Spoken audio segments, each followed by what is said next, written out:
आप सबको जय मसीह की। आज मैं उत्पत्ति का 45 अध्याय लेके आया हूँ और उम्मीद यही कर रहा हूँ कि आप लोग सीख रहे हैं मेरे साथ, मैं भी सीख रहा हूँ और अपने जीवन में लागू भी कर रहे हैं। कल हमने 44 अध्याय ख़त्म किया था। इससे पहले कि हम लोग वचन में जाएं, आइए हम सब मिलकर प्रार्थना करते हैं। हमारे पिता परमेश्वर, हम धन्यवाद देते हैं आज के दिन के लिए और हम धन्यवाद देते हैं प्रभु सारी आशीषों के लिए, अभी तक संभालने के लिए। और क्षमा कीजिएगा प्रभु, जो भी जाने अनजाने में जानबूझ के हमसे पाप हुए हैं प्रभु, हमारे पापों के लिए हमें क्षमा करें, हम सबको शुद्ध करें, पवित्र करें और अपने जैसा, अपने लायक, अपने योग्य बनाएं प्रभु जी। और जैसा आप हमारे जीवन से चाहते हैं पिता परमेश्वर, वैसा ही हो, आपकी इच्छा पूरी हो प्रभु जी। हम धन्यवाद देते हैं प्रभु हर एक बात के लिए, हर एक आशीष के लिए और आज के दिन के लिए प्रभु के ये दिन दिया कि हम सब मिलकर एक साथ संगति कर पाएँ और ये वीडियो सभा कर पाएँ और आपके वचनों को पढ़ के हम सीख पाएँ प्रभु जी। होने दे प्रभु कि हम आपके वचनों को, आपकी बातों को, उनके भेदों को जान पाएँ और अपने जीवनों में लागू कर पाएँ प्रभु जी, और दूसरों के साथ शेयर कर पाएँ परमेश्वर। हम सब की सहायता करें सीखने में और हम सब के मन को, हमारे ध्यान को, फोकस को अपने वचन की ओर लगाएं प्रभु जी। और शैतान की देखी अनदेखी शैतानी शक्तियों से हम सबको बचाएं प्रभु। हम सारी बातों को आपके चरणों में रखते हैं, सुने ग्रहण करें प्रभु यीशु नासी के नाम से, आमीन। तो आप सबको जय मसीह की और यही उम्मीद है कि हम लोग सीखेंगे भी और सिखाएंगे भी और दूसरों के साथ शेयर भी करेंगे। तो 45 अध्याय है, एक पद से लेके 28 पद तक। तो हम पढ़ेंगे इसको और देखेंगे कि आज ये अध्याय हमें क्या बताना चाहता है। तब यूसुफ उन सबके सामने जो उसके पास खड़े थे, अपने को और रोक न सका और पुकार के कहा, मेरे आसपास से सब लोगों को बाहर कर दो। भाइयों के सामने अपने को प्रकट करने के समय यूसुफ के संग और कोई ना रहा। तब वह चिल्ला चिल्ला कर रोने लगा और मिस्त्रियों ने सुना और फिरौन के घर के लोगों को भी इसका समाचार मिला। तब यूसुफ अपने भाइयों से कहने लगा, मैं यूसुफ हूँ, क्या मेरा पिता अब तक जीवित है? उसका उत्तर उसके भाई ना दे सके, क्योंकि वे उसके सामने घबरा गए थे। फिर यूसुफ ने अपने भाइयों से कहा, मेरे निकट आओ। यह सुनकर वे निकट गए। फिर उसने कहा, मैं तुम्हारा भाई यूसुफ हूँ, जिसको तुमने मिस्र आने हारों के हाथ बेच डाला था। अब तुम लोग मत पछताओ और तुमने जो मुझे यहाँ बेच डाला, इससे उदास मत हो, क्योंकि परमेश्वर ने तुम्हारे प्राणों को बचाने के लिए मुझे आगे से भेज दिया है। क्योंकि अब 2 वर्ष से इस देश में अकाल है और अब 5 वर्ष और ऐसे ही होंगे कि उनमें ना तो हल चलेगा और ना अन्न काटा जाएगा। परमेश्वर ने मुझे तुम्हारे आगे इसीलिए भेजा कि तुम पृथ्वी पर जीवित रहो और तुम्हारे प्राणों के बचने से तुम्हारा वंश बढ़े। इस रीति अब मुझको यहाँ पर भेजने वाले तुम नहीं, परमेश्वर ही ठहरा है, और उसी ने मुझे फिरौन का पिता सा और उसके सारे घर का स्वामी और सारे मिस्र देश का प्रभु ठहरा दिया है। सो शीघ्र मेरे पिता के पास जाकर कहो, तेरा पुत्र यूसुफ इस प्रकार कहता है कि परमेश्वर ने मुझे सारे मिस्र का स्वामी ठहराया है, इसलिए तू मेरे पास बिना विलंब कर चला आ, और तेरा विनाश गोनेश देश में होगा, और तू बेटे पोतों, भेड़ बकरियों, गाय बैलों और अपने सब कुछ समेत मेरे निकट रहेगा। और अकाल के जो 5 वर्ष होंगे, उनमें मैं वही तेरा पालन पोषण करूंगा। ऐसा ना हो कि तू और तेरा घराना, वरन जितने तेरे घर हैं, जितने तेरे हैं, सो भूखे मरे। और तुम अपनी आंखों से देखते हो और मेरा भाई बिन्यामीन भी अपनी आंखों से देखता है कि जो हमसे बातें कर रहा है वो यूसुफ है। और तुम मेरे सब वैभव का जो मिस्र में है और जो कुछ तुमने देखा है उस सब को मेरे पिता से वर्णन करना और तुरंत मेरे पिता को यहाँ ले आना। और वह अपने भाई बिन्यामिन के गले से लिपट कर रोया और बिन्यामिन भी उसके गले से लिपट कर रोया। तब वह अपने भाइयों को चूमकर उनसे मिलकर रोया और इसके पश्चाताप उसके भाई उससे बातें करने लगे। इस बात की चर्चा की यूसुफ के भाई आए हैं, फिरौन के भवन तब पहुंच गई और इससे फिरौन और उसके कर्मचारी खुश हुए।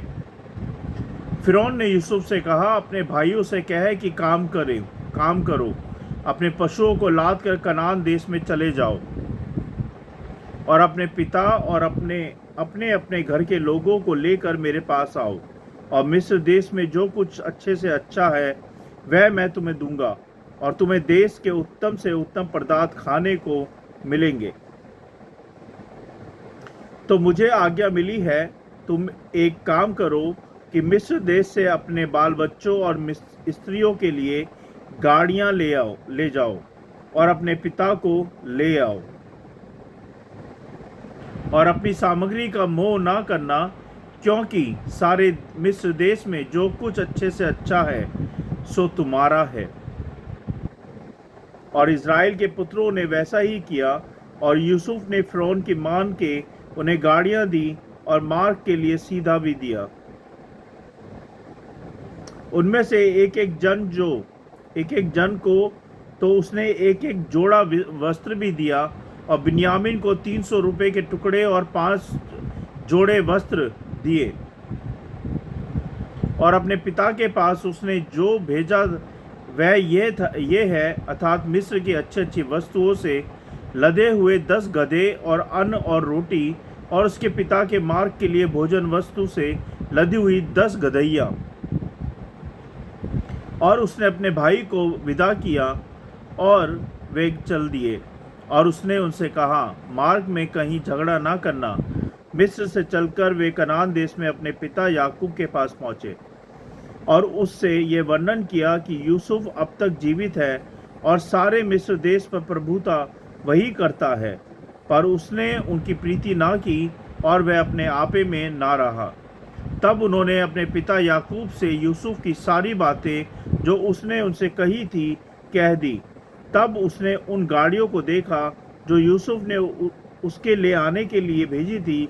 तब उसका चित्त स्थिर हो गया और इज़राइल ने कहा, बस मेरा पुत्र यूसुफ अब तक जीवित है, मैं अपनी मृत्यु से पहले जाकर उसको देखूंगा। परमेश्वर के वचन को पढ़े जाने और सुने जाने पर आशीष दे। आइए हम देखेंगे कि आज ये वचन हमें क्या सिखाते हैं।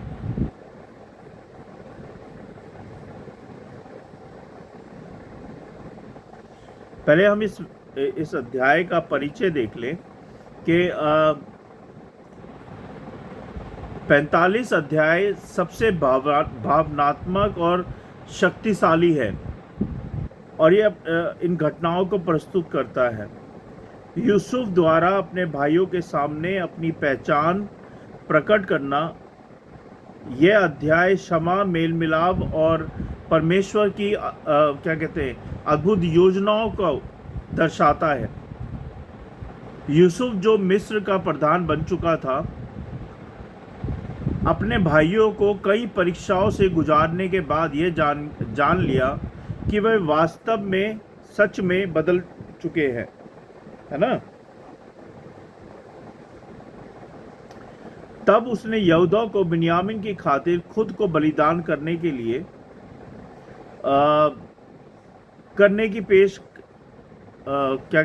बलिदान करने की पेशकश करते देखा तो उसका हृदय पिघल गया और अब वह खुद को और छिपाकर नहीं रख सकता था और उसने अपने भाइयों के सामने अपनी असली पहचान प्रकट कर दी। तो यह अध्याय न केवल पारिवारिक मेल मिलाप की कहानी है, बल्कि यह दर्शाता है कि कैसे परमेश्वर कठिन परिस्थितियों को भी हमारी भलाई के लिए उपयोग करते हैं।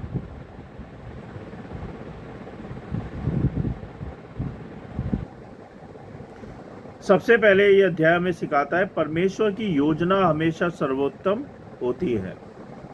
यूसुफ को बेचना एक भयानक कार्य था, लेकिन परमेश्वर ने उसी घटना को उपयोग करके यूसुफ को ऊंचे पद पर पहुंचाया और एक बड़ी मुसीबत से अपने परिवार को बचाने के लिए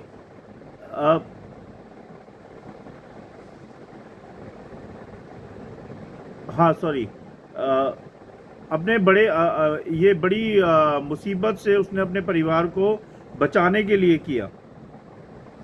हमें अपने जीवन में कठिन परिस्थितियों में भी ये विश्वास रखना चाहिए कि परमेश्वर की योजना हमारी समझ से कहीं बड़ी और बेहतर होती है।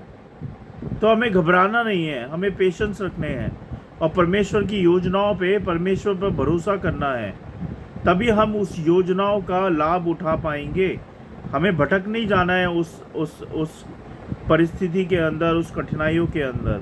विश्वास के साथ चलोगे तो आप कभी भटकोगे नहीं, आप और परमेश्वर की आज्ञाकारिता में चलोगे तो कभी कुछ आपको होगा नहीं।